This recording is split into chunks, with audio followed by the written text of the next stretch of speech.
we are. It's almost February of 2024, and we're already in for quite a roller coaster with the reports from the government on the topic of UFOs. So it's interesting. Kirkpatrick wrote this article in Scientific America that's gotten quite a bit of attention, and I wrote a little bit of a response to this on Twitter as well. Um, talking about how there were a number of whistleblowers who skipped Arrow entirely because its mission was just the wrong mission. I mean, this was a anomaly resolution office. So what do people who worked on, the scientists who worked on the reverse engineering program and held pieces of UFO medals, where do they go? A lot of them skipped Arrow and went right to the Inspector General's office, apparently, when all this was. And yeah, so where are we now with the media? The media is not really reporting on a lot of this stuff in the mainstream. They've instead, elected Jeremy Corbell to be the champion of ufology, completely unelected by the real UFO researchers and a lot of people in the community who just can't stand him. But we've talked enough about that guy. I want to get into not the people that are involved in this, because the people aren't as important as the ideas or concepts, and the people involved really don't even want to be involved. Kirkpatrick, when we went to the Senate hearing, he quickly got out of there. He spent a little bit of time, but as soon as I tried to get his attention and start talking to Mark ruined like the whole thing. He went up to him and started talking to him about nuclear dynamic orientation, and I was just like, dude, you gotta like. He started hearing the technical stuff and just ran out of the room. But this other guy, no senator is gonna keep their attention span past 10 seconds when you start talking about nuclear spin orientation. You gotta get to the meat and grits details of this is the place you need to. Well, there are different places where you shouldn't use the N-word, and the other N-word in a place like this, never say nuclear. Never. Yeah, it's just, this is not the place to say that word. But anyways, Mark didn't know that. But I had to think very quickly of, how am I going to capture this person's attention in 30 seconds? And there we are handing, our card to Kirkpatrick as he walks and exits out the room right there. So he got the card. That has a link right to Falcon Space and APEC conference and all the stuff. So he got the lowdown on the info scoop. So, and I made sure that my Senate hearing UAP technical briefing was the first thing that came up. And there's a lot of people there trying to, give Senator Gillibrand their book and tell them about their lives. And, it was hard staying in line with a lot of these people, but, I respect all of them and their stories, and the fact that they traveled many miles, to go to this place. And you did a good job down there, Jeremy. I wanted to tell you that. No one said much about that. You did a good job. Yeah, so I went to the Senate hearing because I knew the congressional hearing would just be this giant shit show, and it was. And they let Corbell in on a red carpet to sit there, right backstage at the whole thing, and hold his hands in the shape of a pentagon the entire time. I thought that was really weird. Someone else pointed that out. Another researcher who sat there and watched the whole thing of Corbell. But anyways, there's the video here of our trip to the Senate hearing, and I talked to Senator Gillibrand, got her attention for about five, maybe 2 minutes, 5 minutes, but I basically told her about the patent holding companies and the scientific infrastructure. All of our national labs are still managed by this one company that's basically alleged to be the container organization that holds all the UFO files, and you won't be able to get access to it through FOIA or any of your information because you don't have access because it's a private corporation, and that's where they keep it all. And she was very interested by that.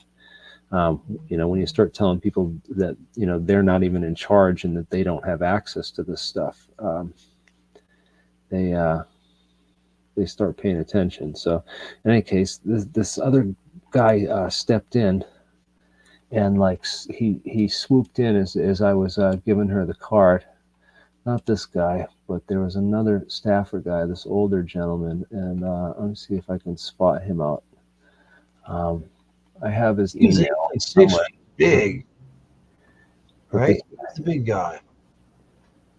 This guy with the glasses on. I don't know where he is. No, it's not him. It's a younger guy, but he's bigger, man. He tried to intimidate you, didn't he? He didn't intimidate nobody.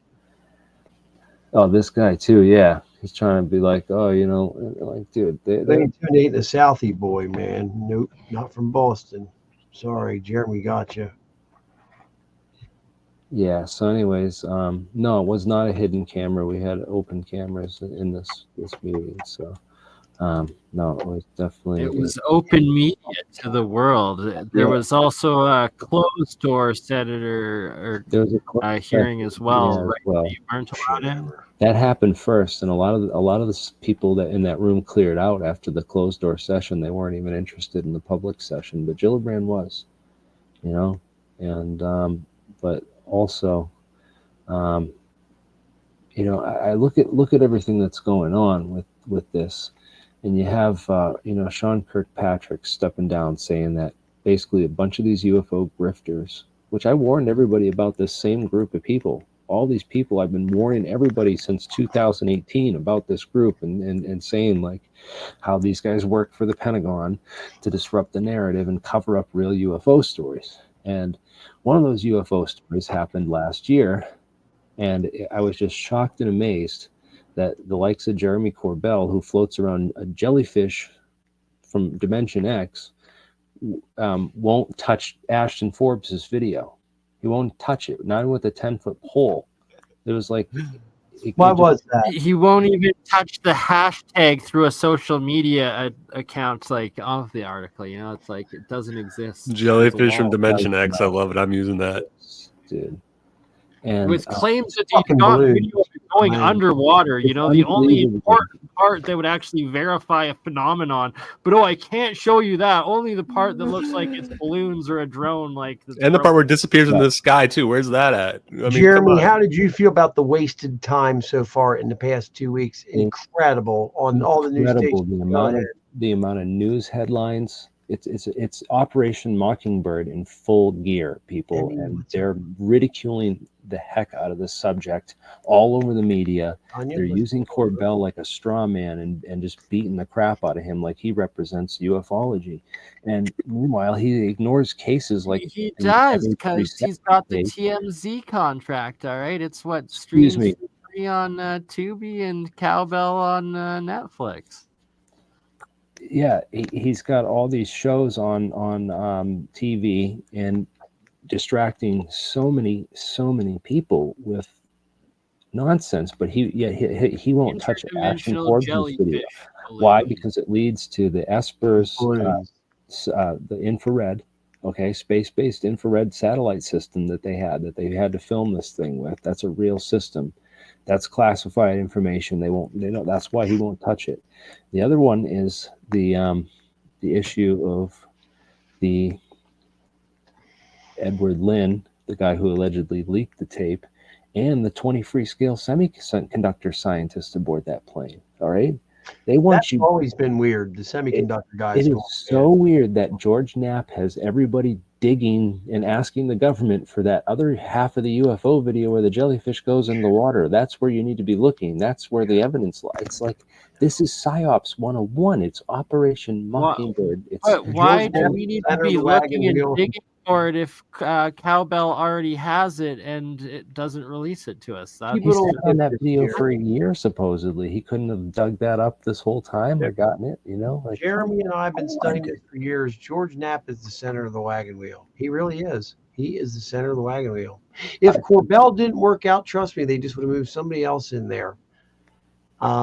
It's very weird how it keeps going on. And Corbell just loves being in there. Boy, he loves that spotlight. And how about when he's going up the street, Jeremy, he's going like this, and he's like, I don't like UFOs. That was so funny, that part of the movie. You showed that to me. I was sitting here. I laughed so hard, man.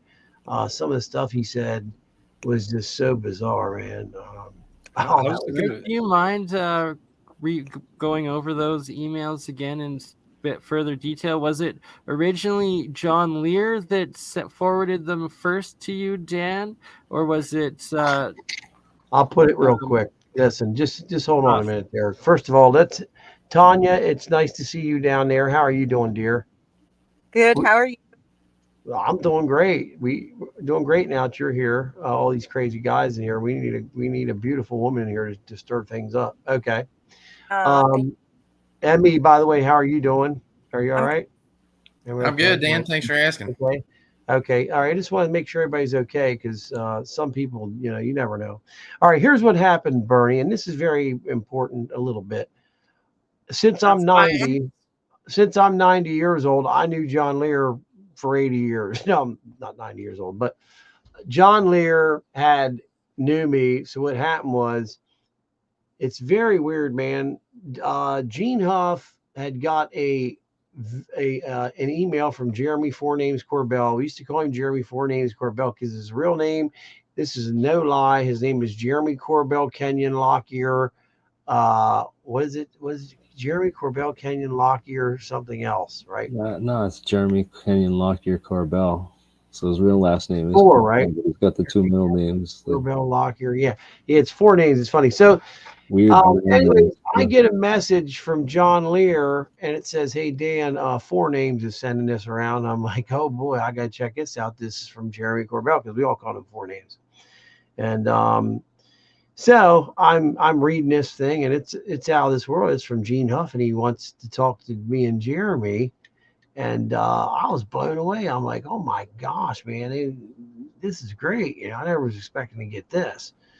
And man, we get a hold of Gene Huff and he starts talking and we read that damn thing where he is trashing us and saying, "Hey, it's mainly about Jeremy, and Jeremy's filled with hatred and he runs around with this hoodlum Dan Bankert. Sometimes he's talking about me. I'm a hoodlum and stuff, a biker dude or something he calls me. I forget what, man." And I was just like, this is crazy. So anyways, read it and then sit it down the next day, open it up, read it again because it just had to go over it. So anyways, man, yes, Four Names got us involved in this a long time ago, threatened his life. I don't think my life was threatened, was it, Jeremy? My life wasn't threatened, was it?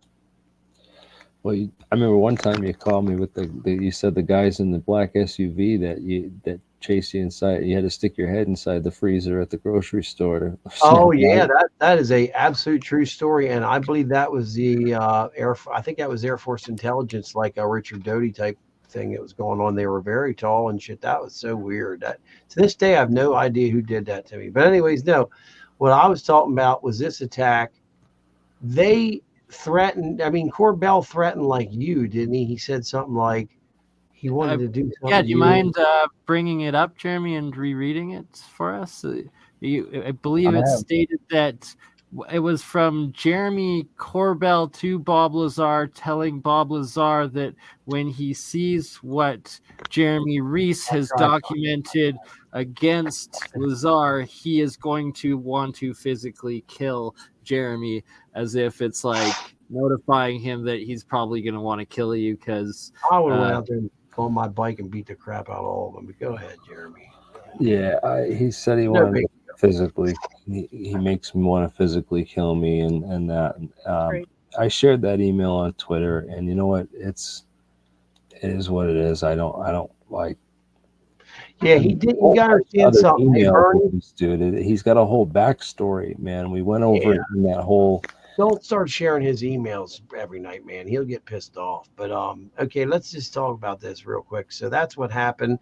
Do you understand what happened there, Tanya? Because you came in a little late. Emmy, do you understand what's going on? These people. Oh yeah, I'm fully tuned into this. I don't. Genitolic. I'm not sure what that means. That's a pretty cool name, a genitolic. Does that mean your girlfriend's name's Jenna? Okay.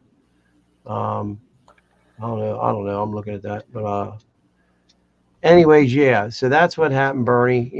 And so anyways, we go from there. John Lear calls me on the telephone. I shit you not. I still have voicemails from John Lear on this phone. I can play for you. Ask Jeremy. Calls me on the telephone and says, "Hey man, Corbell's mad at you. I hate Corbell. your name came up. I'm like, my name came up. He goes, check your emails. Because I check my emails like once a month. Emails, old shit. I don't mess with that.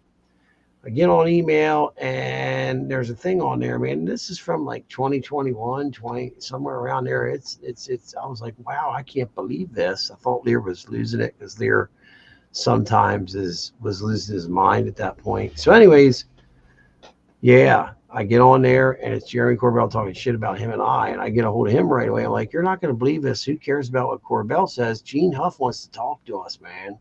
And he's like, bullshit. I'm like, I'm serious. Because I said his email is genehuff@cox.net. I'll never forget, right? Like, yeah. Gene realized that, like, I was a scientist who was really doing a lot to try to figure out the science. And then we had really good questions about the Lazar story. And he's like, wow, you guys have really done your research on this case. And he was impressed. So, and you know, I guess Gene Huff absolutely hates Jeremy Corbell. So that's the whole reason he talked to us, because Jeremy sent that email telling him not to talk to us. So he's like, whoa, who are these guys? So he was so blown away that Jeremy Corbell just moved on to John Lear's couch. Listen to this. Not for 6 months, not for 12 months, not for 2 years, 5 years. He moved on to John's couch, lived on John Lear's couch for 5 freaking years, man. I'm not sure about y'all, but I'm not living on anybody's couch. So he said I'm doing something with my life, man. I'm changing shit, you know. He claimed that he did 9 years of research before he made the Bob Lazar flying saucer. Yeah, that was a fucking lie, because so man, 5 of those sleeping on John's couch. Half true, but it's really John Lear's story, and but it's not true, Bernie. Listen, you don't understand something. I ran the Living fucking Moon. Livingmoon.com is a forum, okay, with all these guys. Zorgon, which was Ron Schmidt, he died. John Lear, we were all on there. We were moderators, everything. We all used to talk shit. I knew the inner circle like you wouldn't believe. Okay, ask Jeremy. I know him. I can get it on there. Listen to this. We hadn't had that forum running for 9 damn years, and 4 names didn't come around till about 2012, until I start hearing this guy named 4 names is obnoxious and all that shit. And here's what happened. One night at 2014, 2015-ish, they said, just message John's messenger and see what comes back. I'm like, okay, on a Friday night, I'm sitting here. I think I was putting a couple beers back in the day. And I messaged John Lear's messenger, and all of a sudden, immediately, John it takes him like 3 days to answer, right? And there's this answer come back, don't make a damn bit of sense when it comes to John Lear, because I knew John Lear, and the way he would talk to me had nothing to do with the way that fucking thing was answered, right? I'm like, this is weird, man. So I kept messaging. I'm like to the guys, I said, hey, man, is that his daughter doing that? What's going on? Did she lose it or what? Nah, it's this guy living on his couch named 4 names. I'm like, dude, why are they calling him 4 names? They're like, he's got 4 damn names. And I'm like, oh boy, man. So that is about the week when the guys all started bitching and said, we need to get 4 names off his couch. And he refused to leave. So we basically started making phone calls and stuff like that. And when he found out there was 5 or 6 of us who were going to come down to John's house and physically throw his ass out, even though he did martial arts, he started getting nervous and shit. We were pissed off. And he intended on selling John's house, didn't he, Jeremy? He was going to sell John's house, remember? It was ridiculous what he was going to do, man. But yeah, he's a fucking jerk. I'm sorry. He was just, the way he acted was terrible. I tried to message him and he would message me back. And I'm like, you're not John Lear, man. I said, I've known John for a long time. He doesn't even talk like this. And yeah. When did he film that Immaculate Deception tape about John? It's like a 20-minute video. I've tried looking 20-minute video. Try if he put it together, it'd be 20 or 30 hours minimum, and that's edited. Yeah.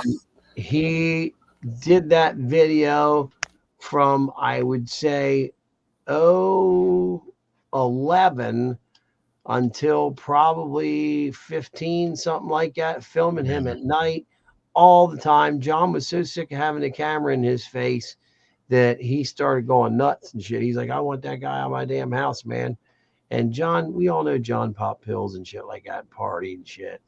So they finally got him out of there. And, you know, they had him to the point where, you know, John was getting ride homes and all that stuff. It was very bizarre, dude. They got Corbell out of there finally, and it took a long time. I think it took 5 years, man. But that was his ticket to meet Bob Lazar, and that was his ticket to meet George Knapp and get in on where he like. He even admits it too, doesn't he? Doesn't he kind of admit it in that stupid movie they're making about him on the? So then, what happened with George Knapp after the Bob Lazar thing back in the 80s? Because George Knapp took a nap. No, George Knapp. The U.S. government picked him to be the guy to release all of the USSR's UFO files to the American public. That's a weird story, because how did they get the picture of Papoose Lake where the fake base was, where Bob Lazar had the alien spaceships? Guess what? Russia just handed them over because, you know, they were doing this work with Russia. Remember, that was such shit. They got them pictures. They paid 10 grand for them. John Farhat paid for them. A guy that Bob and them know. John Farhat, it was his name. I know the whole story, man. Didn't he do special effects for a movie? He did special effects, and he's the guy that is in the video with Bob. Well, my hat, I'm sorry. With Bob, when Bob, it's crazy. Bob is showing off his Corvette car, and they're filming it. And they're trying to say that it runs strictly off hydrogen that he just made out of his own gasoline and stuff like that. And it still cost him how many more a gallon to run off gasoline, because he had to buy the gas to convert it into hydrogen. But yeah, that was John Farhat, and he did the special effects for Forrest Gump. Yeah, he's really good with special effects. Bob's not, but that whole thing was just crazy, man. I got involved in this so long ago, 2002. I was very young when I got involved in this, and I can't believe how old I am right now. I'm still involved in it. I'm just like, it's unbelievable. The only thing that's changed is Edgar Fouché's dead, and John Lear's dead, and Zorgon Ron Schmidt's dead. Yeah. Zorgon ran the Living Moon for him, right? Yeah, Zorgon was great, man. He was very smart. He was a Freemason and stuff, and he was really cool. He was a Knights Templar, I'm sorry. He was really cool, and I'm the one that told him to go to the hospital. He was not feeling good. Went to the hospital, called me on the phone. He got back. Hey, I just went to the hospital.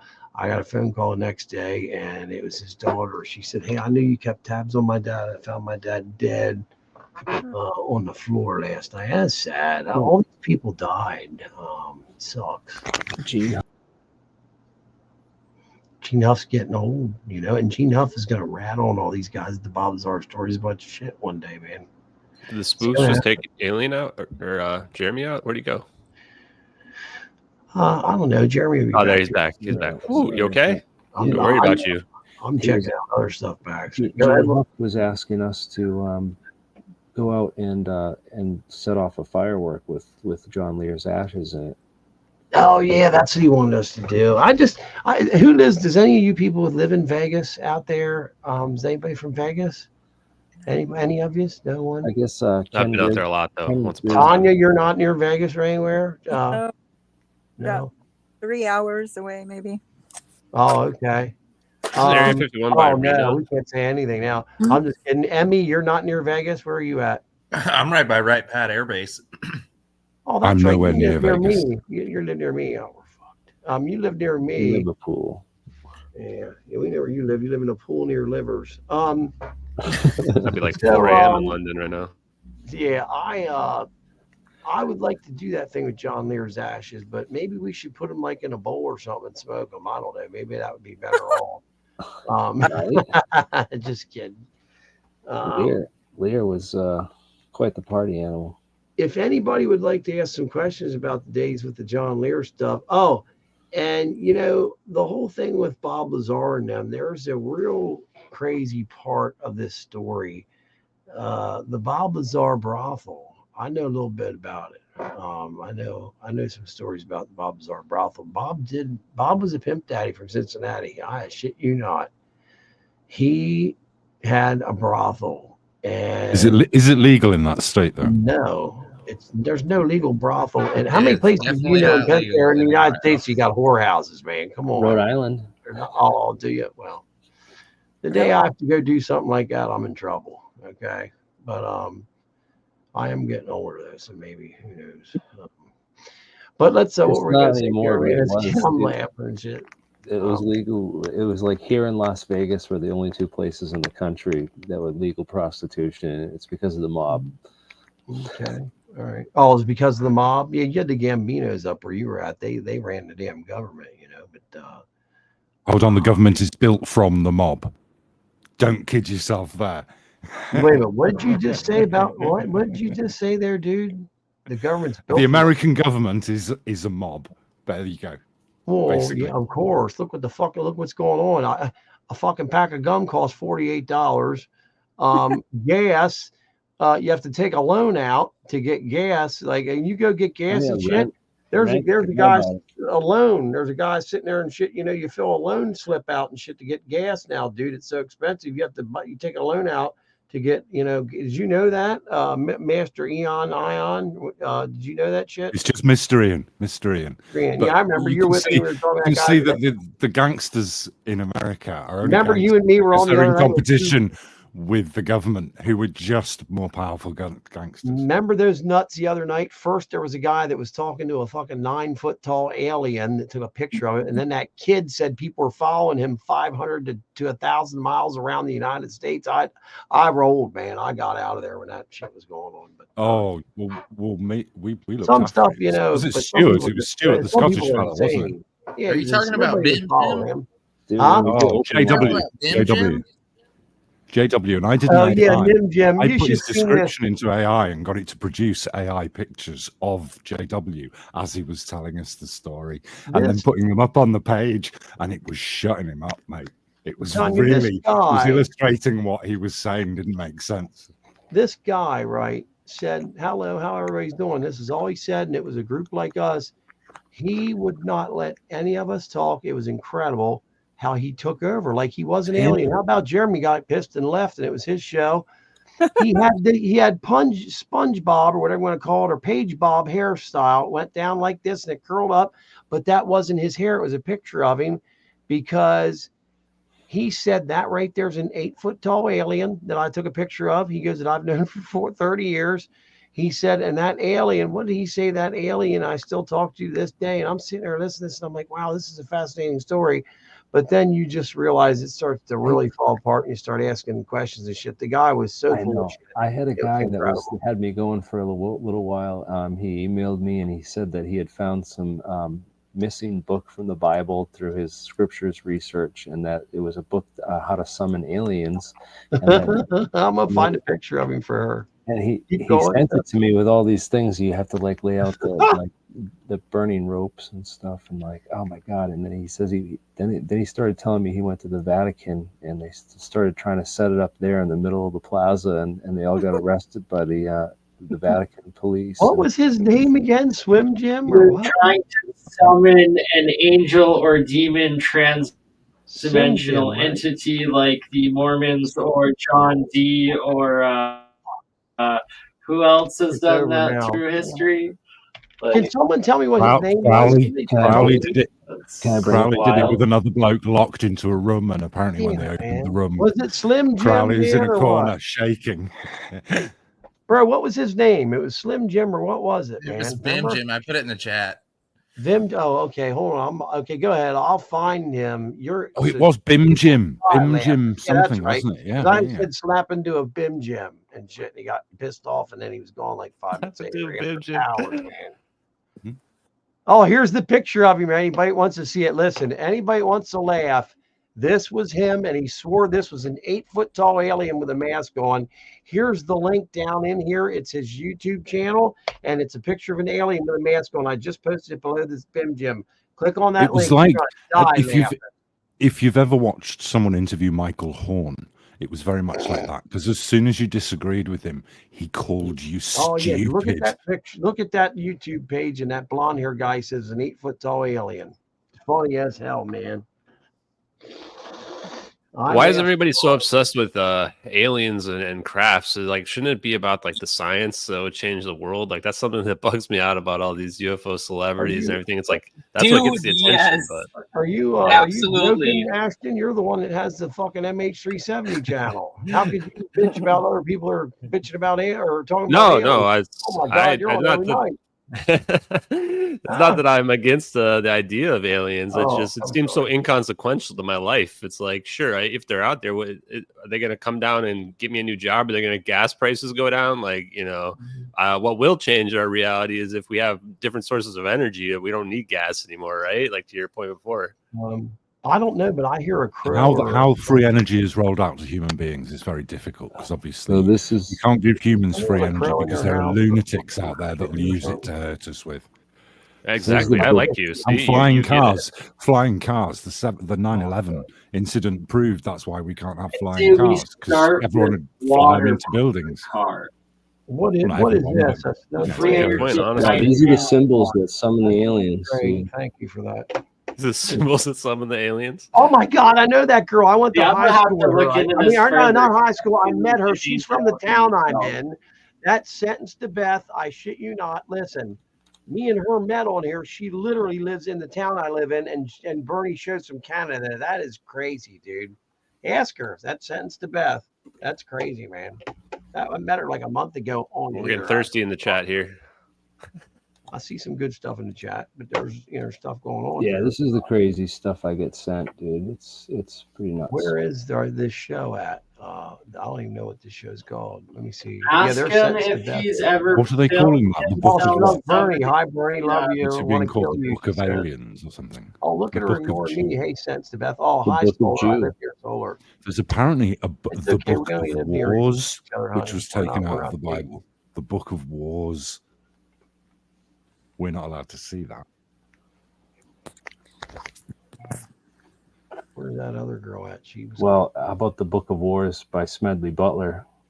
Yeah, Tanya. What is Tanya's name? Tanya. That's the good one. Schneider. I like the name. What do you do, Tanya? Tell us a story. Have you seen aliens and stuff? I've seen some pretty crazy stuff, but right now I have a really big meteorite. I do. Yeah. And I wanted to see if you wanted any of that material, Jeremy. Oh yeah, I'll take some of it because I'm on my way right with now. Telescope, Tanya. That stuff's worth money, if you can catch. Yeah, I know, but to who? Because I can't sell any of it right now. Depends on which way, I don't know. I just get shot down everywhere I go. But I have test results and good. The analysis, but I just haven't been able to read it myself. Of course, I don't know how to read that, but I wanted to see if maybe you wanted some of that, Jeremy, and the analysis and everything else, because it's too big. I'm getting tired of babysitting it. It's huge. Well, there you go, dude. Check. She's got all this stuff. Was you were on the other week, weren't you? I think you were on the other, weren't you? Were you on the other week? Probably in the chat watching you guys. This is great. She's got parts of freaking my meteor, dude. You got to take her up on that. I put it in AI, all the elements, and as far as I know, AI said it is one. So I don't know. Is there any platinum and stuff in those things? So there's some backstory here, Dan. Let me just because we already did. We had a video on this a while back, and I interviewed a meteorite scientist who looked at a piece of this too, and he said it was like a piece of steel, and it came from Mira Loma, which is like where there's a lot of steel yards and stuff. So I was just under the conclusion that it wasn't an actual meteorite. It was just a piece of slag iron from a steel yard. So no, well, if she grabbed it from the ground, it's probably hard. I mean, how can you differentiate? Where'd you get it at? My dad got it. My dad got it a long time ago, and I accidentally hit it with a magnet. It stuck, and And that's when I started checking into it. And Jeremy, I sent you some pieces. I thought you guys did some tests on there, didn't you? You know, you ran tests on it, right? Yeah, I ran a couple different tests on it, and you know, I did what's called spark plasma spectroscopy on it, and I you know, so I got the results from that, and it didn't look to be anything, you know, from space, from that test that we did. And then I had another test that had been done. We had sent some pieces to that. I forget the name of the. I can go look this up. This is a while ago. Yeah. But you haven't. You've sent it to. You've gone to other scientists who are experts in meteors, right? And you've no, I didn't. I actually didn't. I had it tested up in San Jose, and it came back with they couldn't give me a direct answer because pretty fucking good. There was properties in there that were unrecognizable. That they didn't know what they were. So I mean, I have the analysis from it, but like I said, I can't read it. But unrecognizable stuff myself. Is there any way you could take a good quality picture of it, email it so that we could all take a look? Because we've got people here. Yeah, I have some of the pictures that you sent me from a couple of years back. Pictures would be analysis. I'm assuming you have a printed copy or you have a digital copy. Of course, I could do that. Where do you want me to email it? Jeremy, you want to just send it to you? We can pop them up on the screen. Because here's the big thing about meteorites, it's very difficult to tell just from metallurgical analysis to identify the elements. You can't simply tell by looking at what metals are in there.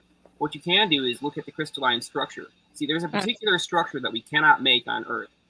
It's a it's a triangular type of three-dimensional sort of hexagon point crystal, and it only forms in 0G. You cannot make it on Earth because of the gravitational field gradient. So if that crystalline structure is inside there, we know for sure it came from space.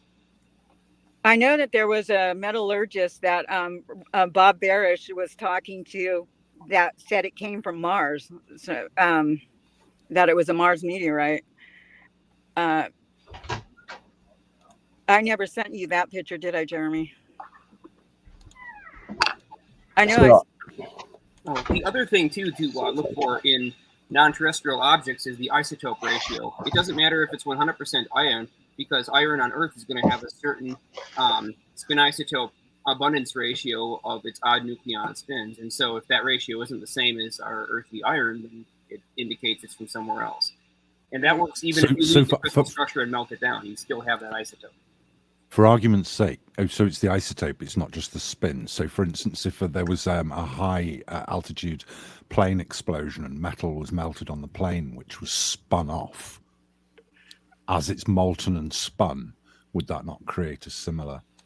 If the metal was molten and it dropped to Earth, it could create the same crystalline structure, but it would still be made only of the abundance ratios of, say, like, I have to look at the chart to figure out what the abundance of iron is, but some materials have 100% odd nucleons, meaning that there are more, in the nucleus, there are more neutrons than protons or less neutrons than protons. Generally, elements, they're balanced, but a lot of elements have a percentage of their content, of their mass, that has an extra neutron or a lack of neutron. And so we have a pretty good idea about what materials are on Earth. Say, if our iron is 98% one isotope and 2% the other, just as an example, that's not what it is. If we get something from space and say it's like 40% one isotope and 60% the other, that's not going to be from Earth. Unless, of course, it was concentrated from materials on Earth. But that's not something that you can do with any of today's technology. You would have to have something that could literally sift out to same mass materials and isolate just the nucleons that were different. We don't have a way to do that yet. Welcome, Tim. Hey, are we talking about UFOs? I heard nucleons. I think you're letting Popp drag you off on a tangent again. I do have a tendency for that. Yeah, let's. Welcome to all you guys. How are you all doing tonight? Is there in the morning here? Better now. Are there new congressional hearings or are we just talking about the ones that have already kind of come? Yeah, we're discussing the ones that already have come, and we're projecting and aiming what we want the next ones to be. And that instead of it being George Knapp and Jeremy Cowbell, we got Tim Ventura and Jeremy Reese there doing the actual reporting, right? Yes. Tim Ventura is my mentor in anti-gravityology. You need better mentors, sir. I want conspiracy hearings into the technology. Isn't that better than alien bodies? Well, it's interesting thing is that Kirkpatrick said that most of the stuff is classified programs, and he didn't think any of it was aliens. He said most of the stuff looks like classified programs, which, again, Arrow did not have Title 50 authority, which means they didn't have access to like NRO or CIA projects or any of that stuff. And I'm sure there's people like me and others that approach them and were like, hey, there's this project going on, there's this project going on, there's this project, you got to look into this stuff. And he realized, very quickly that, there's crazy technologies. There's trillions of dollars missing from the American budget, and nobody knows where it went. So like the technologies that we have out there are, probably more responsible for what's flying around in our skies than aliens. The people saying it's aliens so that they can get another TV show on TMZ or whatnot. Dude, let me tell you something, Jeremy. That shit's all jumped the shark. People are not looking into the TV shows or any of that shit anymore. You didn't notice that? Doesn't look like it to me, man. Well, they're grifting it. They're grifting it like in the same fashion as like TMZ, Netflix sort of thing.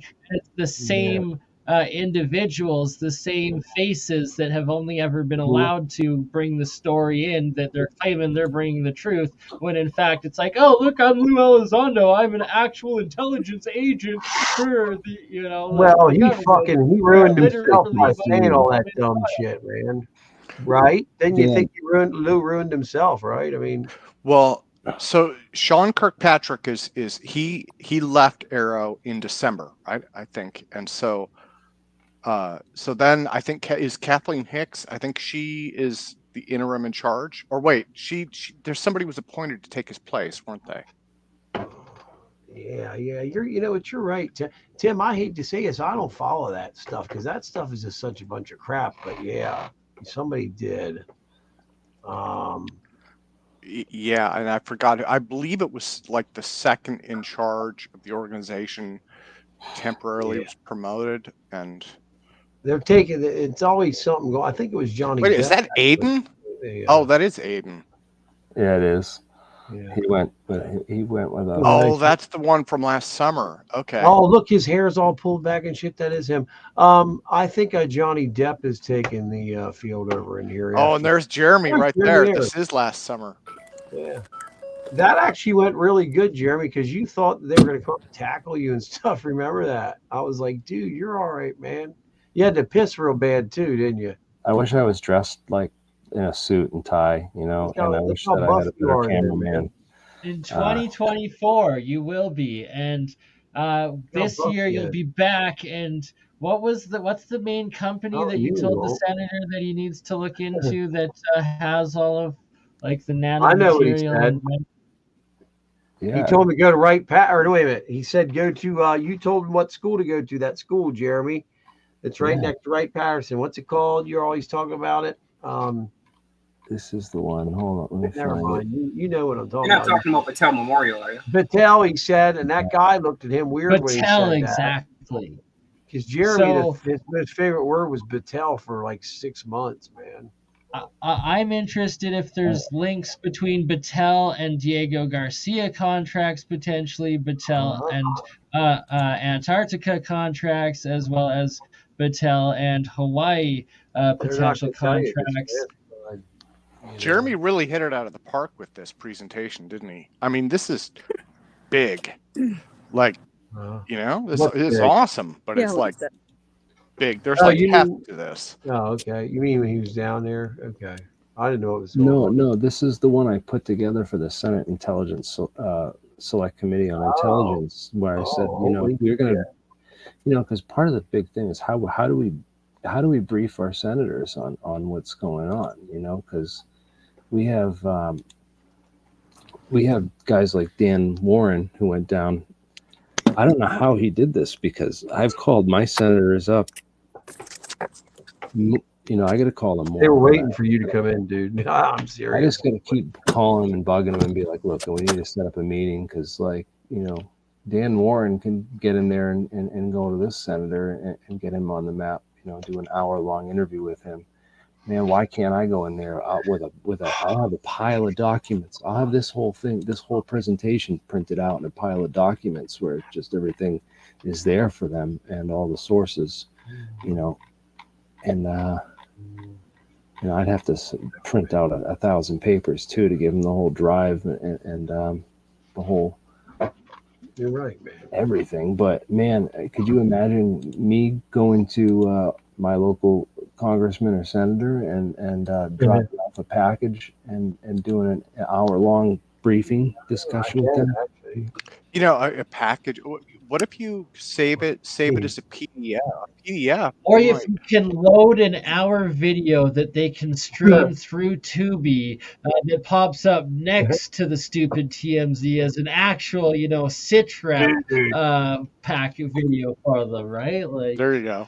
Check BurnEye out. Something's up there. He's got it. I would do PDF. That's the safest for distribution, right? PDF is the standard. I'm sure it is. Email distributable. What do you do, my friend from Ireland over there? I haven't heard any much from you tonight. Normally you're filled with answers. What do you do? Do you PDF or do you fucking throw it, or what do you do, bud? Over there in Ireland. PDF's the way to. Who's in Ireland? What's his name over there? I can't see his name now. I know it. He's probably mad at me because I fucked his name. He's not from Ireland, I bet you. I can't see it anymore. My British friend Ian. Who? Yeah, me? Ian. I thought he was from Ireland, man. I'm sorry. What? No, I think they do PDFs in Ireland. I'm not from Ireland, to be sure. What's that? I knew I fucked up. I'm sorry. What happened now? You haven't fucked up. You're right, mate. You don't have to answer me, dude. I insulted you. I apologize. No, you didn't. Sentence to Beth out there knows I don't sleep much since I had my finger chopped off, and the neighbors and shit tried to shoot me the other day with a machine gun. There's a lot of shit going on over here. All that's a lie except chopping my finger off. What were you going to say now? The guy. While we still have you, I'm very interested in your guys' experiences with John Lear, with Gene Huff, and because in the emails you read before, it was Gene Huff that he was excited, was it, of the guy that was building the 3D Area 51? So it's like, does he believe this is true as well, or who was the original guy? And the 3D Area 51 thing is a guy named Luigi. You can look his Facebook or YouTube channel up right now. I'm not kidding you. With Bob Lazar. If you type in Bob Lazar, and I'm pretty sure his name's Luigi, they've got over $1 million just to the website alone. And they're creating a 3D, if you will, with goggles and shit, S4 that you walk in there and stuff like that. And, they're going for it. And supposedly they think they're telling the truth, but everyone knows it's not. But, yes, this guy is like, they were on one side of Papoose Lake, and then they went the whole other side. It's crazy what they're doing, but man, it's going to be a lot of money, but it's going to be really cool because it's being done in the computer, and it's being done with the goggles that make it. What are those goggles called? In VR, virtual reality. Yeah, virtual reality and stuff like that. Because if you ever see anybody run around look like they're on acid and shit, and people wearing them, it freaks them out. Well, wait till people start seeing alien spaceships and shit flying all over the place. There's somebody gonna get hurt. Like that before, but yeah. I'd like to see it, but again, there's been a lot of stuff that's happened, and we just don't know if this is going to fly through. Because do you think the government's really going to open up S4 for Christ's sakes if it exists? I don't think so. Hey, you know what's funny, right? Is that we know that Gene Huff was interviewed for like 3 hours because he told me this. He was So, pissed off. The interview was so long, right? So he told me. you know what he said? He said the only way he would do an interview and be part of this film is if Corbell wasn't involved in any way at all. Yeah, and he is. He's involved in all aspects of it. Okay. It's a shame. Yeah, huh? I wonder. So my prediction is this is going to be a giant year for UFOs, and this may even be the year for disclosure. And the reason I say that Wow, I is, appreciate that. well, so what I've kind of noticed, right, is we seem to have some kind of a something every 3 or 4 months. It seems like, you know, and so Yeah. this last one was the UAP, the NDAA 2024. Your testicles, we don't know. They're gonna shoot an extra testicle down during the Super Bowl, and Here's the thing, dude. It's all turning into cartoonish like shit, and nothing is going to be real. I honestly believe the sons of bitches are going to have a ride down at Disney World here soon. Probably. Well, okay, Well, but I think then that's what they're shooting for, dude. The guy spent $1 million. Luigi spent $1 million of his own damn money down there. You know how much meth and shit he could have bought? He could have had a hell of a I party. would be down But, for Disneyland transportation. But my thought though is that this year it looks like it's going to be Trump versus Biden again, and so it's going to be so crazy that UFOs will be the most sane thing out there. The media will run to that. They need something that's normal, right? So Yeah. UFOs are real. That'll be like the puff piece. Yeah. That'll be the normal piece, right, you know. exactly. Yeah. Like, So okay. because this year is going to be freaking weird. Yeah, it's already gotten weird, and It's been weird. jellyfish UFOs. I mean, come on now. I'll say this much. I was getting ready to say, guess what? The tempo of the year is always started out by Jeremy Corbell, dude. If you think about it, every year that guy has something going on right at the beginning of the year. They set the tempo, they set everything, and everybody else can go fuck themselves. And I don't understand it. Something weird is going on again with those clowns. I Yeah, don't know. they don't care about the grassroots. They don't help smaller It's all channels. about them and his They're not fucking. part of this community. They're like they're like these big outsiders who think they're better than everybody else, but really they're behind the scenes. They're talking all about us, but they won't mention us publicly. That's the thing that gets. Yeah, George called me on my. They won't dare. And and I got off and started talking to him. It was all about Jeremy and me against him and shit.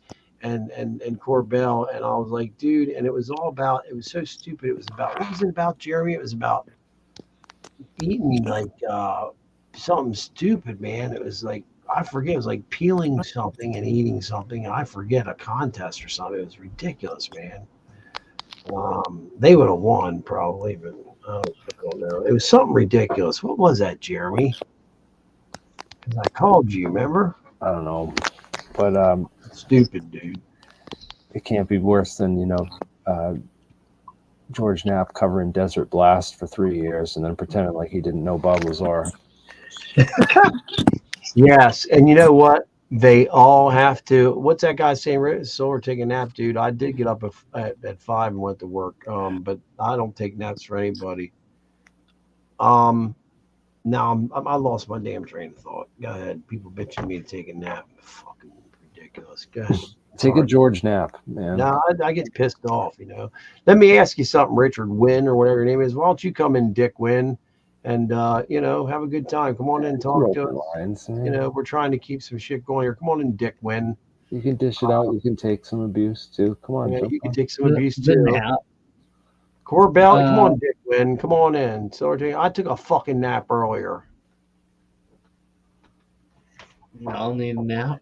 That last piece of information you gave, Jeremy, about George and covering Desert Blast, and you knew what was wrong with me. You wouldn't say anything to me like that, man. I have some physical shit going on right now, so. Yeah, there's some weird stuff going on there, man. Because they saw it was Lear and it was Gene Huff and Bob Lazar, and they were watching John Lear on KLAS, getting all the attention, and they were like, "Holy crap!" This UFO stuff. So they were all into it too, man.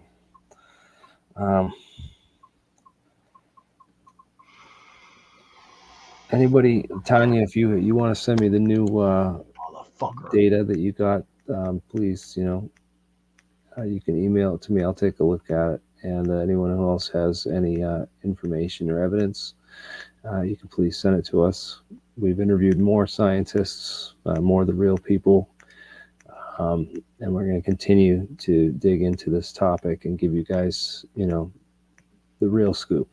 Yeah. And sorry, while I have y'all here, Ashton and Tim, that the work that Ashton has done connecting with Sal Pius, Bob Greenier, Dave Rossi, and all of what they've put forward in regards to the orbs and this technology, and that it's potentially also this Tic Tac drone technology, I would recommend or suggest maybe we can do a full APEC themed with all of those guests and each one with their info on it, possibly. Yeah, maybe. Well, Ashton, do you want to, maybe if you could shoot me kind of an email, let me know, and we could try and pull something together.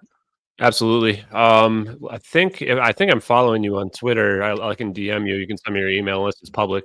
Yeah, and let me apologize for not. I kind of dropped the ball and fell behind on the MH370 thing also, because I know that was kind of a big story, and I just got behind on everything. No, don't take it. I don't take it personally at all. I'm sitting here talking about planes teleporting away. I don't really expect a lot of people to take me seriously, but oh no, it kind of reached a big point.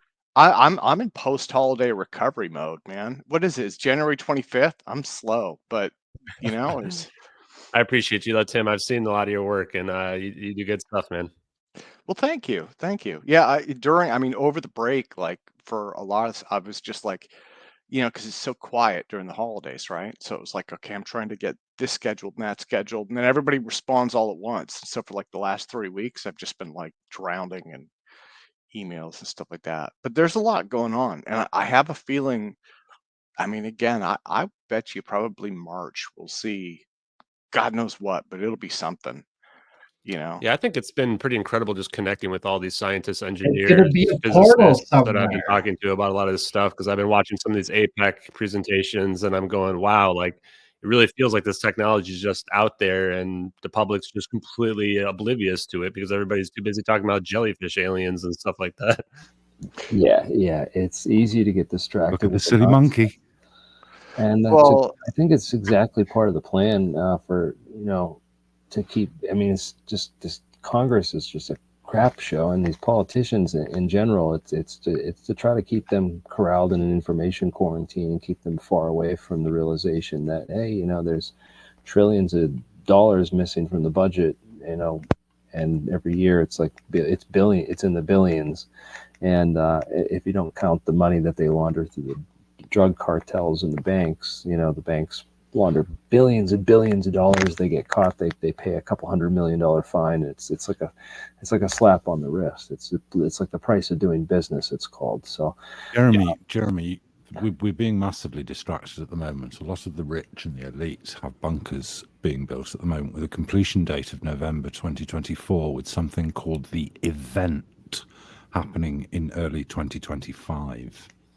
So lap up all the UFOs you like.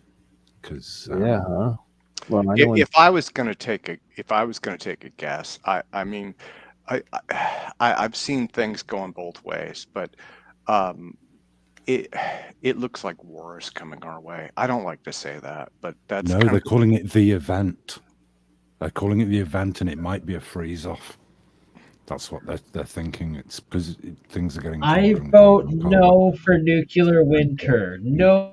Oh, nuclear winter. I'm not saying nuclear, but nuclear winter. Yes, so like 3 days ago, pole flip. How about the pole flip? Well, exactly. Yeah, maybe. Well, it could be something like that. They're calling it the event, and you try googling the event 2025, you just get every single dance event, every club event, and it's so well masked. It's horrible.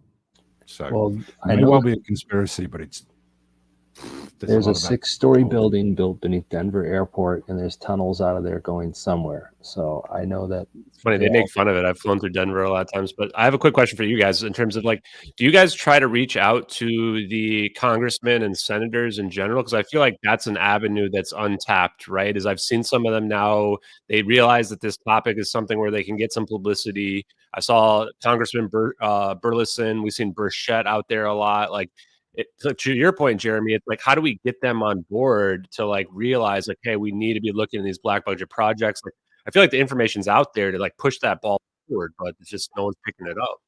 I think that my feeling is they're well aware of it. I've tried to reach out to my senators and representatives.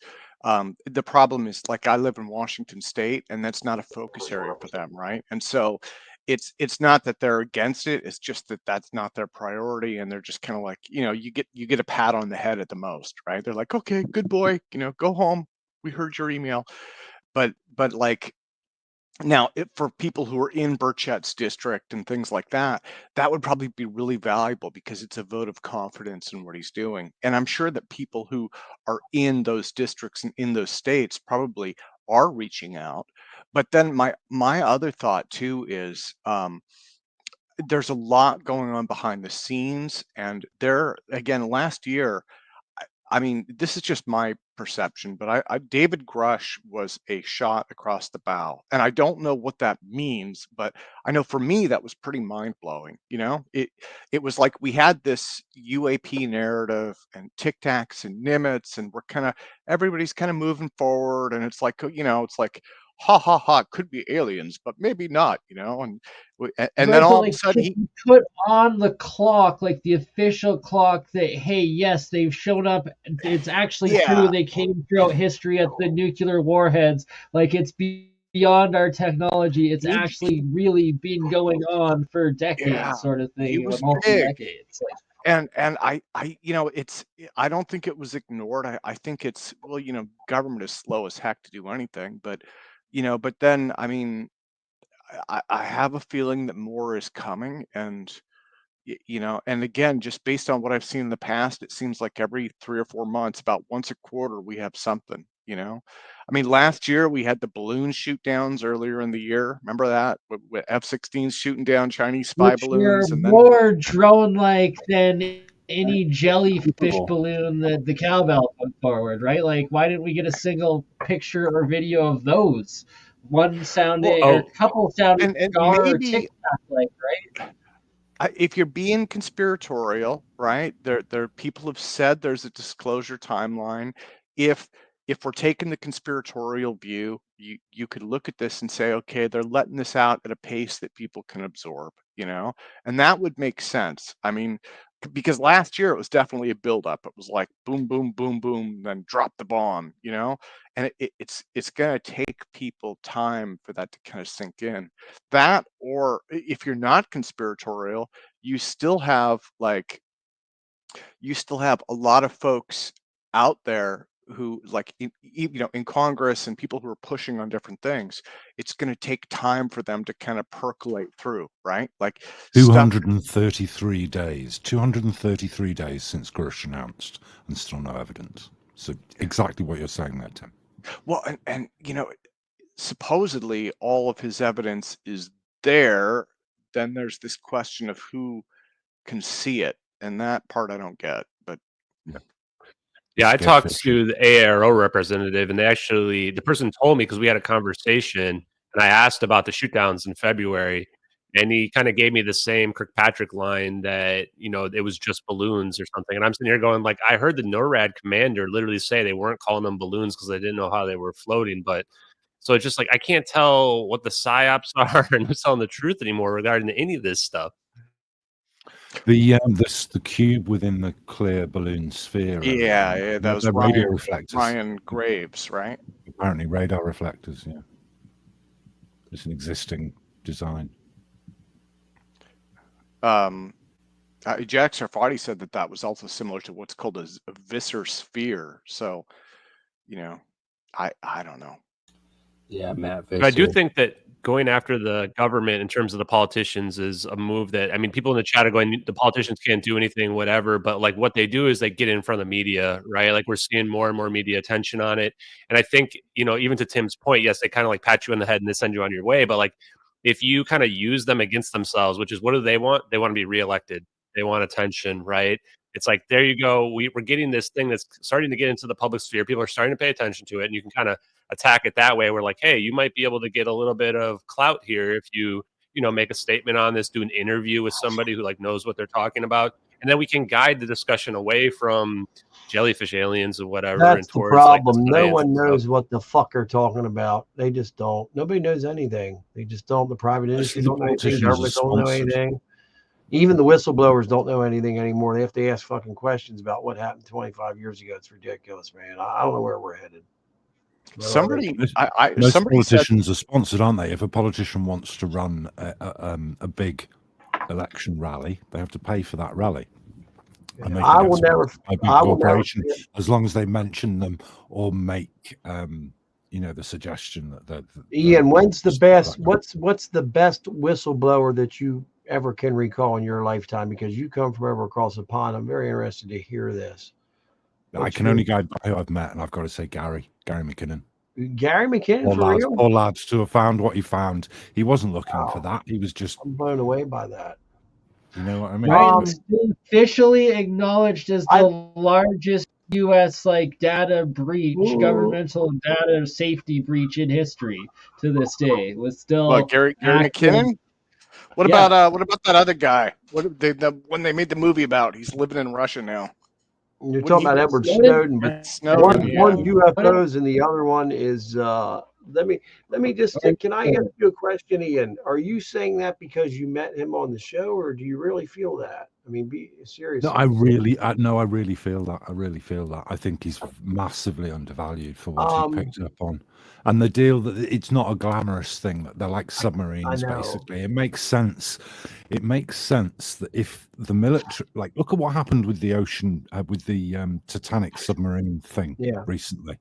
Yeah, the entire world was on the edge of their seats waiting to see whether these guys would live or die. They've only got 13 hours of oxygen. They've only got 7 hours of oxygen. Will we find them in time? Yeah. Can you imagine? You're talking about the guy that sunk in the submarine that didn't sink. Is that what you're talking about? The submarine that exploded, and they pressurized vessels, aren't they? Basically, it's a long. Well, I mean, it was them guys were dead for a long time. They lied about it. They right. So, what if we have the same thing happening? What if we have the same thing happening, and it's a covert mission to Mars to check whether the Russians have got a base on Mars, or to check if the Russians have got a base on the moon, or the Chinese, or whoever our competitor is at the time. That's why the space race exists and why we send people up there. But we don't tell the public everything, because if there's some three things guys that the public are better off. Did you know that? There's some things that the public are better off not knowing. Yeah, exactly. I know some shit that they don't know that surprised me. I'm like, you don't know that? No, don't ever say it. And it's just like, to me, it's no big deal. But there's some things that the government does not allow the public to know. And you know, the dog that got killed in space, was it Laika, the first. You mean dog? the one that damn that Elon Musk put up in the air? The Russian dog, one of the first animals in space. Laika, it was called, and she died. So she got up there, everything was fine. They recorded all the dog in space bit, and on the way down, the oxygen failed, and she got toasty on re-entry. They don't replay stuff like that much, so you forget about it. You know what I mean? If that happened today, we would have animal rights protesters up in arms, and there would be no more rockets going up because of woke society. I mean, did they show the thing like burning up and everything? That's awful. It's fur and stuff. I didn't see it. See it. I apologize. I don't know nothing about it. I don't pay any. Listen, I used to watch TV and stuff all the time. I watch the news and stuff. I don't get into the craziness anymore because TV has gotten so awful because the internet's taken over, and there's got to be something better out there. Produce whatever I want to see. I don't need to watch what's being programmed on me. Well, if you have a chick over or something, it helps having a fucking TV, doesn't it? Yeah, if TV if I could add programs. briefly to that, in terms of TV, this for me, this goes back like 20 years, but I'm sure you guys probably remember after September 11th, right? They ran the towers on every news channel over and over and over and over. Yeah, they did. And my my ex-wife and I ended up watching Food Network because that was the only thing that was like peaceful and relaxing, you know. And but I think it's really important stuff. Like again, especially this year with this election cycle coming up and all of the crap that's going to be on TV, like you want to take care of your mental health, right? You don't want to It's just hard, brother. Go ahead. Stop consuming entertainment and start creating entertainment. Tim, you brought something up interesting. I've had a lot of mental health issues ever since the COVID thing went down because so many of my friends just don't even come out of the house anymore. It's like, what do you do, man? What do you do? Are you guys experiencing this stuff? I know Jeremy has had friends that don't come out and stuff anymore. What do you do? I mean, it's crazy, man. You have to get out and hike yourself and video call them from the top of the mountain. Be like, "Yo, you got to be here on the next one, right?" No, you've got to get shot. Go ahead, Tim. I'm sorry. I think you've got to support. I think you've got to support emotionally support the people around you. Try and get them engaged. I mean, you know, I'm so I just turned 48, and so I'm middle aged now. Good, man. Well, thank you. But you know, one of the things I'm 52, seeing, bro, we're up there. yeah, and you know, when you get older, right? Like you start to see. I mean, people start I'm getting health 53. issues. Are you 53. not? Oh, You're you're older gone, than me. dude. It's all over. So you guys know what I'm talking about. It's like even if you're doing great, the people around you are struggling, and that's something that I'm seeing. And it's like, what can you do? All you can do is try and support them and try and get them engaged, because a lot of folks are struggling. They're struggling with depression. They're struggling with medical issues. They're struggling with like cancer and things like that. And you know, I mean, it's like what can we do? 2024, we have to make the year of the blue orb and figuring out that plasma that supposedly heals cancer. Let's get that one done in this community. Very much our society. If you when you you are well, you are living with ease, and when you are not, you are living with dis-ease.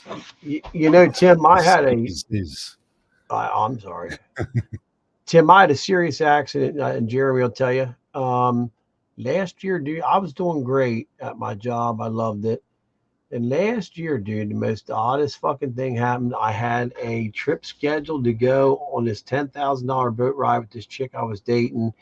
And on the 9th, I believe it was, of December last year, the 10th, I can't remember, chopped my fucking finger off at work at 10:25 at night, man. And it took this damn thing. I can explain, I guess. Like if you look at both these fingers, right? Okay, you can't really tell there, but I mean, look how much thicker the other one is. You see that? And you can see how much is missing. It's insane, right?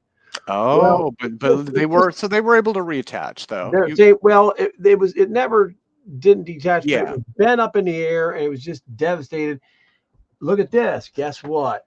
Ask Jeremy. I have what, 30 guitars, Jeremy, at least? Okay. I can't fucking play my guitar anymore because I'm a shredder and stuff like I used to. It just completely destroyed my free time. I went into a bald depression. I wanted to blow my brains out. And I don't want to kill myself anymore, but I'm still suffering from massive depression. I can't do what I used to do with my hands. I'm a fucking mechanic, for Christ's sakes.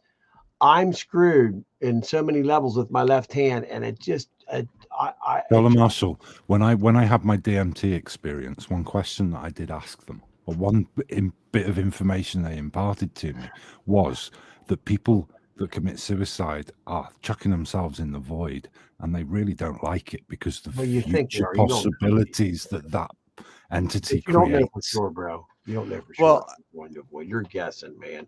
Tim, I wanted to hear what Tim had to say because he knows. I mean, so one thing I've worked out for a long time, but so one of the things I started doing last year was walking more, and that might be. I mean, right now, I know our weather sucks everywhere, right? It just sucks. But like, just getting out, you know, leave the phone at home, go for a walk, like, you know, I'm trying to do like 3 miles a day with the dog now. and it helps. It's just that physical activity. It's easy. Anybody can do it. I mean, it's just walking, right? It's not high impact or anything like that. Yeah. Just stuff like that. That's a start. That's a start. Literally the Can I best tell you this? advice. I've done Like, that. to start I've done that. drinking. Just go walk. I've done that. Get Let me up, tell him walk. another thing that'll blow his mind. Ask Jeremy. I ride Harleys, right? Well, guess what, man? Last February, this happened fucking December. Excuse my damn fucking language. This happened in December, and I go out to get on my favorite bike. I have 2 bikes and ride it. Okay, and I couldn't I couldn't pull the clutch in, dude. I couldn't pull a clutch in, dude. Rehabilitation will take time. Oh, It's because not of your over. hand. Rehabilitation won't do nothing. There's no muscle or anything or tissue left in his finger. You don't understand, Bernie. You don't listen. Don't And accept it. You can literally placebo effect direct your epigenetics to regrow it and be the one in 100 dude, I that don't somehow direct my shit to marijuana. Listen, okay? It took the other 2 damn fingers and took the tendons and snapped them backwards to this way, and they're destroyed. Other than having like 3 or 4 surgeries to try and fix it, I'm just saying my hand got completely fucked up. I can barely bend anything in these 3 in the middle. What do? You have no clue what this has done to me, bro. I hate life. It's fucked me up, man. And then that bastard in the crowd, I'm sorry about bitching. That guy in the crowd bitching about me being tired and stuff like that. Now maybe you know why I'm tired, dude. It's really hard to sleep when your finger's destroyed and it feels like 20,000 paper cuts are on. Is there an alternative way to wire your clutch? Because let me see. So I mean, I could hand clutch it on the ground. I can put what's called a hand clutch on it and pull it, and then use my left foot, to push the clutch in as the cable, and then hand clutch it like this. But you're creating what's called a suicide shifter, and around here we have really shitty roads, Tim. Out in California, you're at, it'd be great, but we have really shitty roads. It'd be super dangerous. Okay, I get what you're saying. I don't have a clutch on my car. I just have a stop. No, he's talking about on his bike. A stop so button. You've got on your bike. I did sport bike, bikes, bro. And on the right hand, you've got your throttle, and then above that is the clutch. Yeah, my throttle. My clutch is pulled left hand. And the thing is, man, listen, I even went and switched it over to a hydraulic clutch to make it much easier. Now, listen, I can pull that in easier, but every time I'd pull it in, this finger would bust completely open again. The skin would rip off of it. And it was just hell last year. I was on workers' comp for 6 or 7 months. I fucking hated it, man. And then there's always that one jerk at work that goes, he stuck his hand in that engine on purpose. And I was like, are you fucking kidding me, dude? I almost ripped my entire hand off. It's like, and I sure didn't. It's called degloving. Huh? It's called degloving is the common thing, and it goes all the way up to your elbow. Did you get electrocuted though? It was electrocuted. Well, no, remember I got shocked first on working in the same department. Okay, check this out, dude. I'm wiring this. I'm putting these 2 starter cables on this wire, 24 amps, and I think 24 volts DC. I'm sorry, 24 volts DC and 30 amps. Okay, I am hooking these wires up, right? And this chick came up. She just didn't know any better. They didn't train her or anything. They just put her with me. I needed somebody with me to make sure I wasn't laying on the floor dead. She just comes up and throws these switches, man, and made the damn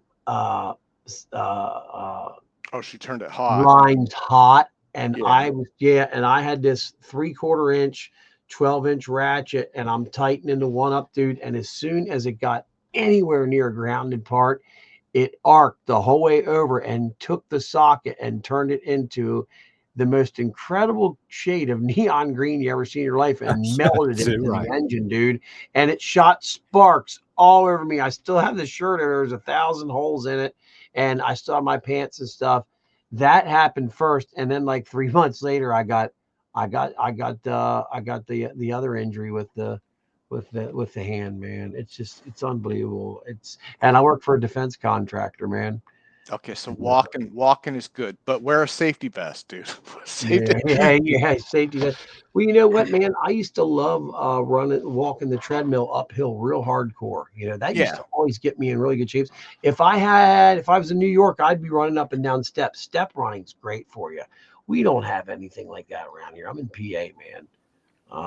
You know, it's just boring around here. Jeremy's been here. It's right, Jeremy. Be honest. Well, this time of year, anywhere this time of year. I mean, yeah, man, I'm in the same boat. I hopped in the car earlier tonight. I'm like, I just got to get out of the house. I ended up buying chicken at Costco and Lunchables for the kid. Right, that's my night. Chicken and Lunchables. So, but you know, well, you're 48, right? I'm 52. It's tough getting older. These young cats don't get it, man. It's not easy, guys. Wait, you'll see. Bernie, you'll see. All this shit's a joke. Emmy, you'll be all right. Bernie, I'm about reverse aging and finding, that monoatomic gold that will make us 7,000 years or something. Get the metamaterials. You're still making metamaterials and anything. Listen, here's what I hope for these days, Tim. This is no lie, because remember I knew Ed Fouché real good, and I'll never forget. I met you through Ed. You know what I hope for these days? I just sit here and I just pray that they're gonna. And I say CNN, and you people we all probably hate CNN. I just hope that CNN comes on one day and there's that TR3B just sitting there on this giant tarmac, dude, and it's opened up and Ed's in the damn thing, or somebody, and it just opens up and we'll be like, man, we were right, and that thing's there. I pray for that, but you know what? It kind of seems like we're never gonna see it. It kind of seems like that's where things are going. I don't know. I'm not holding my breath, but that's what happened with the stealth fighters, remember? But they weren't talking about UFOs back then. Were.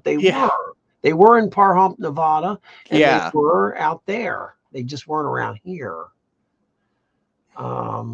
This year is like a hold your breath year, I think. That hold your breath or hold between my the Blackbird beer, and before, like the Wingcraft one, there was that other one that kind of could fit in like the TR3B. Anywho, Jeremy's saying he's got to get to bed. Sure, it's late for everyone if we want to wrap it up, and my wife is calling me at the point that I have to drive and pick her up from work. So thank you guys for inviting me. It was good. It was good to talk with you again, and thank you for having me on.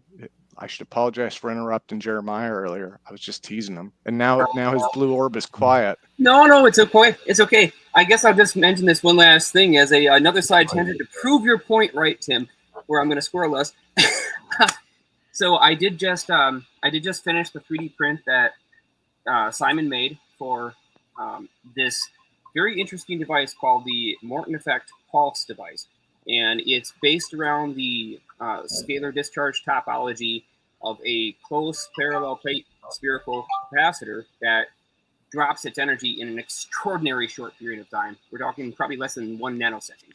And then what it does is one side of this capacitor plate is connected to an antenna. So you could never pump, I'd say 500,000 watts into an antenna beam about 5 inches long.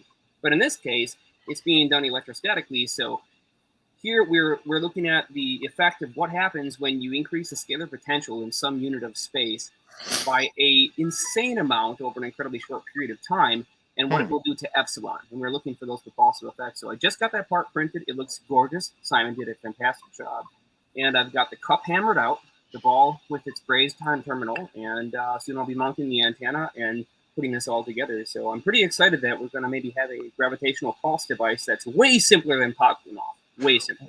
Well, and actually, and before we go, that's one of the things that I am seeing, right? Because I'm not actively building stuff, but this is one of the things that I'm seeing, and I'm sure Jeremy Riss is seeing this too, is Jeremiah, not only yourself, but the people who are building things this year, it seems like everything is moving forward, and it's moving forward really rapidly there. And so that's really, again, I'm kind of a bystander, but I'm just like, I love looking at it, right? And so, I just cheerlead you guys. You're doing amazing work, and it's just getting better and better and better and better. So that's really exciting.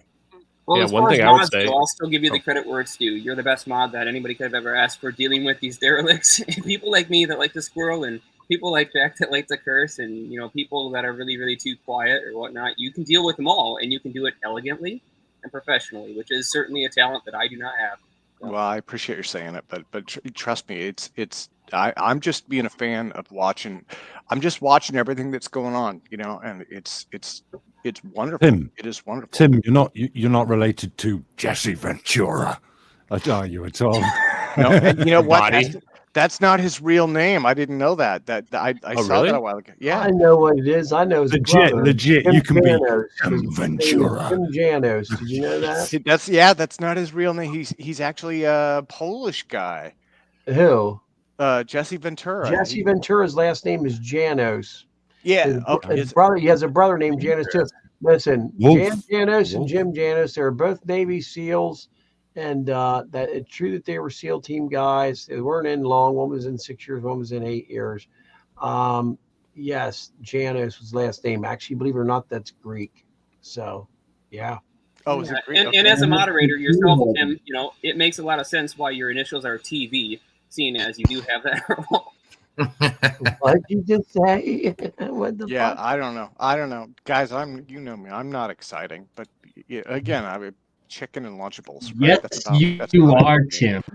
Yes, Tim, I have a feeling you're one of them guys that are from. I'm sorry. One thing I want to say real quick is that the information flows at a slow rate to get out to the public, right? Like I think we saw this. A lot of us are old enough to see the beginning of social media and how social media has grown. And I feel like once upon a time, social media was a thing where you could get the truth before it got onto the news, and now it's reached a point where it's almost inverted. And so, for the people like Jeremiah out there who are doing experiments, AlienScientist, all the rest of you guys that are out there doing it, I think that Tim and honestly myself, I want to be somebody who's helping getting that out to the public in a way where it's digestible to them. What I would say is keep doing what you're doing, guys. It's amazing. Yeah. And there's a lot of fragmentation too. And that's one of the things I'm seeing. It's a lot harder to get stuff out there because it's just fragmented. There are a lot of people competing for mind share. There are a lot of different channels and so, but it's making a difference. Tim, I never really got a chance to talk to you, but watching them overcoming the compartmentalization and the disinfo aspects of the official sources. Every fucking time I go to say something to Tim, I get cut off. Sorry about that, Tim. I didn't mean to get cut off. Well, you have my email, right? Yeah, I just want to say you do a great job on Saturdays with the.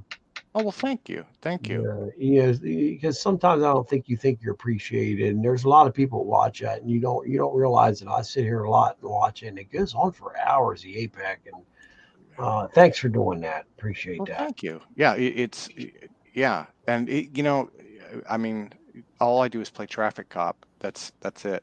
And that's enough. There's so much going on there. By the end of those conferences, I'm like dead exhausted most of the time. Oh, I can tell. I know when Jeremy's held them, Jeremy will message me like, "Man, they keep me awake or something." It's got to be tough to do that.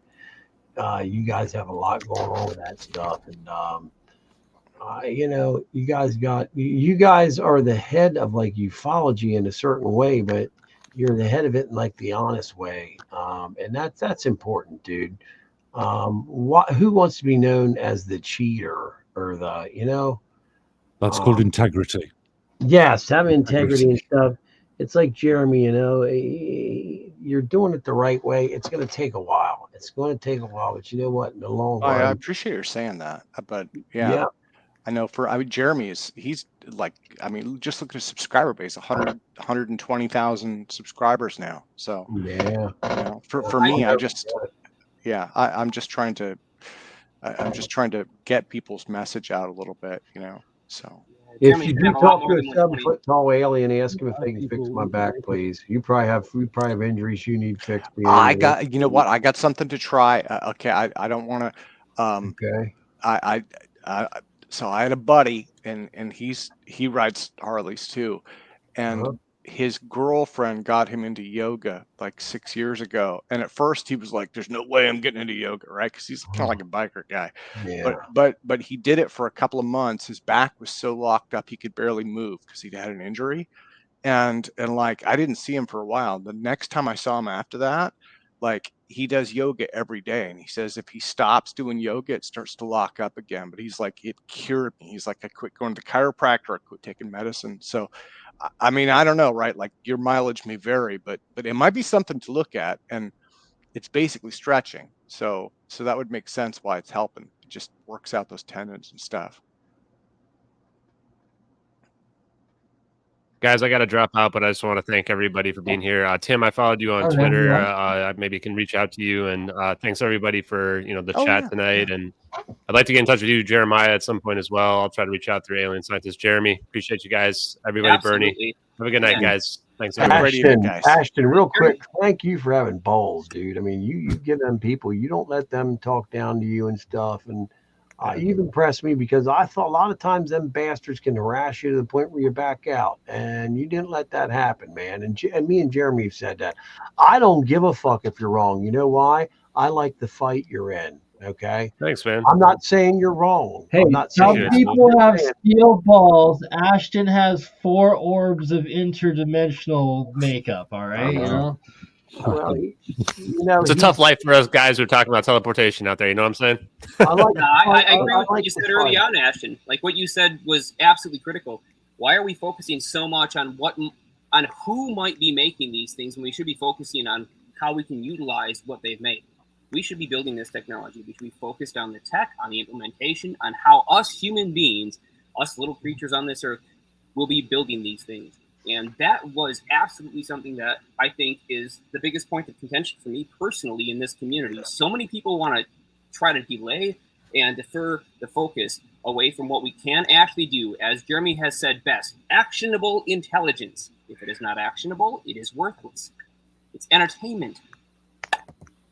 Appreciate you, Jeremy. I'm going to try to get in touch with you, buddy. I'll talk to you guys later. Jeremy can send you my number, and by all means. Sounds good, man. Have a good night, everybody. Follow Ashton Forbes on Twitter and YouTube, and also Mysterion on Twitter. And I don't know if you had a YouTube channel as well, but I know I do have, yes.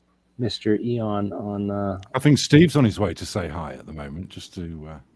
Oh, is there somebody coming in? Come on in, whoever it is. Yeah. Steve's on his way. Be right Guys, back. I'm going to jump off. I appreciate you just letting me sit in here and BS here and there. Have a good night. Much love. Nothing to plug. No. No books. No. Bring him in, whoever it is. A guy that just wants to hang out and nothing to sell. Bring it That's in. always a good thing, man. Bring whoever it is in. Guys, you can check me out. Real quick, bring him in. Who is it? Steve Cambion. Oh, yeah, bring him in. I used to talk to him. Yeah. Steve's, bring him in. Steve's a good fella. My boss. I'm going to. I know what's up. Bring him in. I don't see him in the background. I actually emailed Steve Cambion earlier.